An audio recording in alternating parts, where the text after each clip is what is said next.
அதை படிக்கிறதுக்கு துப்பு இல்ல. முதலமைச்சர் வந்து வேன் மேல ஏறிக்கிட்டு 200 கோடி ரூபாய் ஊழல்ங்கிறாரு. எவ்வளவு பெரிய அயோக்கியத்தனம்! இதை விட ஒரு வழிகட்டின முட்டாள்தனம் இருக்கா? நான் உங்களை முதலமைச்சர் கேட்கறேன், உங்க பதவிக்காக சொல்றேன், கொஞ்சோண்டு படிச்சு தெரிஞ்சுங்க. படிக்கிற அளவுக்கு மூளை இல்ல, அறிவு இல்லன்னா அறிவுள்ள அவனை கூப்பிட்டு கேளுங்க. ஏன் இப்படி தப்பு தப்பா அபத்தமா பேசுறீங்க? அதனாலதான் அவங்களை நான் பாக்குறேன். நீ 10 வருஷமா இருக்கீங்க சார். நான் என்ன சொல்றேன், எங்க தலைவர் மேல மு.க. ஸ்டாலின் மேல ஒரு எஃப்ஐஆர் போடுங்கன்றேன். 58 பேர் சொத்து சம்பாதிச்சிருக்காங்கல்ல, இந்த முதலமைச்சருக்கு நான் சவால் விடுறேன், திரும்பவும் சவால் விடுறேன். நாளைக்கு எஃப்ஐஆர் போடுறதுக்கு யோகிதை இருக்கா? இல்லன்னா வாயை பொத்திட்டு உட்காந்து ஒண்ணு செய், இல்லன்னா பொத்திக்க. அது சொல்றேன் நான். கலைஞர் டிவிக்கு 200 கோடி பரிவர்த்தனை பண்ணிருக்காங்க, அது ஊழல்ங்கிறாரு. எவ்வளவு பெரிய முட்டாளா இருப்பாரு அவர். நான் சொல்றதுக்கு மன்னிக்கணும். உனா வடிகட்டின முட்டாளா முதலமைச்சர். 400 பக்கம் ஓபி செய்தி எழுதியிருக்காரு.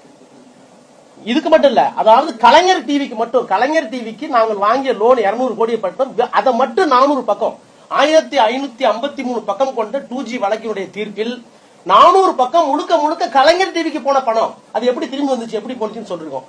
2G ஊழல், 200 கோடி ஊழல். ஏன்னா ஒரு முதலமைச்சருக்கு அழகா படிக்கவே மாட்டியா? உன்னால படிக்க முடியலன்னா வக்கீல் படிச்சு கொடுக்க மாட்டாங்களா? நான் கேக்குறேன். ஆக அதாவது ஒரு முதலமைச்சர், அதாவது இவ்வளவு கேவலமான ஒரு தற்கொலை முதலமைச்சர் இருக்க முடியுமா? நான் வந்து I want to maintain the very submissive role.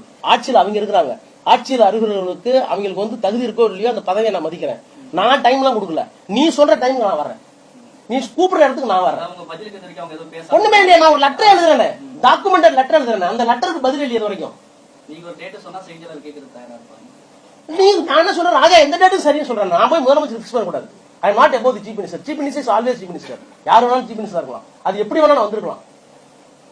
எந்த வந்த வழி சரியா தப்பான போகிறதுக்கு வரல. பட் சீஃப் எனக்கு சேர்த்த ஒரு சீஃப் மினிஸ்டர், நான் திமுக வரலாம், அவர் சீஃப் மினிஸ்டர் தமிழ்நாடு, எனக்கு சீஃப் மினிஸ்டர் தான்.